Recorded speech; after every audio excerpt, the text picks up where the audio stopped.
विविध भारती पुणे. ठळक बातम्या. कोविड रुग्ण बरे होण्याचा दर, एकंदर बाधितांची संख्या आणि मृत्यूदर याबाबत महाराष्ट्रासह देशातल्या 5 राज्यात हळूहळू सुधारणा होत असल्याचं आरोग्य मंत्रालयानं म्हटलं आहे. अन्य राज्यांमध्ये कर्नाटक, केरळ, आंध्र प्रदेश आणि तामिळनाडूचा समावेश आहे.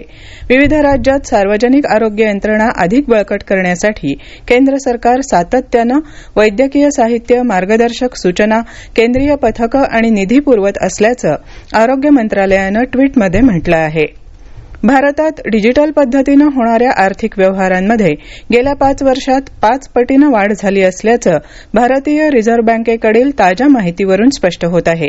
रिझर्व्ह बँकेनं यासाठी केलेल्या नियोजनबद्ध प्रयत्नांमुळे 2015-16 ते 2019-20 या कालावधीत डिजिटल पद्धतीनं होणाऱ्या आर्थिक व्यवहारांमध्ये 55.1% वाढ झाली आहे.